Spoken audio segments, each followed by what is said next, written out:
Assalamualaikum warahmatullahi wabarakatuh. Perkenalkan kami dari kelompok 5 dari Mentor Siswanya. Di sini kami akan mempresentasikan mengenai faktor penurunan penjualan e-commerce periode Juni hingga Agustus. Next.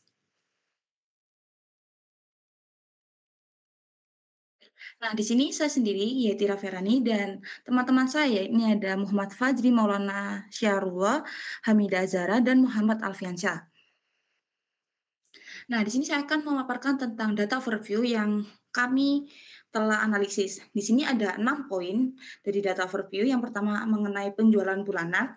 Dilihat dari data penjualan, revenue dan jumlah pesanan naik cukup signifikan dari Juni ke Juli. Nah, kenaikan ini tuh didorong oleh efek promo yang tinggi di bulan Juli, yang mencapai lebih dari 28% periode promo aktif. Namun, di Agustus ini tuh menurun drastis karena tidak ada promo sama sekali, yakni 0%. Dalam poin kedua, ada kategori produk. Dari semua kategori, ada dua kategori tertinggi, yakni ada kategori fashion dan kategori elektronik. Nah, di fashion sendiri itu menjadi penyumbang pesanan terbanyak karena tingginya permintaan dan harga unit yang lebih terjangkau. Sementara pada kategori elektronik, ini tuh menyumbang nilai revenue yang besar karena harganya per unitnya itu tinggi meski volumenya itu lebih kecil. Yang ketiga, kita akan membahas tentang channel penjualan. Nah, di sini untuk channel penjualan sendiri itu ada Shopee dan Tokopedia yang menjadi kontributor utama dengan volume transaksi yang tertinggi. Namun, penjualan melalui website resminya itu relatif stabil, tapi volumenya masih jauh lebih kecil daripada Shopee dan Tokopedia sendiri. Yang artinya, marketplace Shopee dan Tokopedia ini menjadi channel utama penjualan di e-commerce ini. Next. Nah, yang keempat, kita membicarakan tentang segmentasi pelanggan. Di sini dilihat dari sisi demografinya, pelanggan dari usia 25 hingga 34 tahun paling dominan. Kenapa mereka paling dominan? Karena mereka punya daya beli yang tinggi dan sangat responsif terhadap promo, terutama di periode gajian. Yang kelima ada lokasi, yakni lokasi penjualan. Di wilayah ini ada 3 lokasi yang tertinggi, yaitu ada di Jakarta, Surabaya, dan Bandung.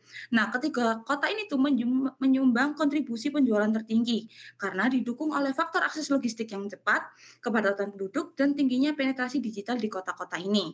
Yang terakhir kita membicarakan tentang promosi, yakni pada periode promosi ini tuh terbukti punya pengaruh besar terhadap performa bisnis.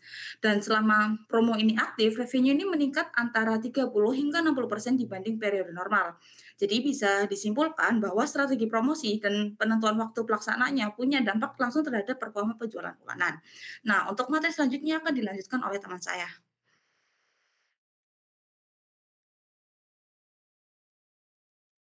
Baik, selanjutnya kita membahas tentang diagnosis analisis. Di sini saya akan memaparkan hasil dari analisis saya terhadap data yang telah ada. Di sini menunjukkan bulan Juli memiliki performa yang sangat tinggi dan bulan Agustus terjadi penurunan yang sangat signifikan. Kenapa terjadi penurunan signifikan? Dapat dilihat bahwa di bulan Juli promo period mencapai angka 28%, sedangkan di bulan Agustus menunjukkan angka 0%. Di sini bahwa di bulan Juli menunjukkan kinerja penjualan yang sangat kuat dengan pendapatan dan jumlah pesanan tertinggi. Namun persentase return yang rendah, pengiriman yang cepat dan didukung oleh tingkat promosi yang tinggi itu mempengaruhi tingkat penjualan di bulan Juli. Sedangkan di bulan Agustus menunjukkan penurunan kinerja yang signifikan dengan pendapatan dan pesanan yang lebih rendah, return yang lebih tinggi, dan pengiriman yang lebih lambat. Hal ini bertepatan dengan tidak adanya periode promosi. Di sini juga dapat dilihat bahwa penurunan terjadi di setiap channel penjualan seperti website, sosial media, maupun marketplace. Kemudian semua kategori produk juga menurun, baik fashion maupun elektronik. Sehingga terjadi peningkatan tren penjualan saat promo dan terjadi tren penurunan saat tidak adanya promo atau payday sale. Selanjutnya akan dijelaskan oleh teman saya.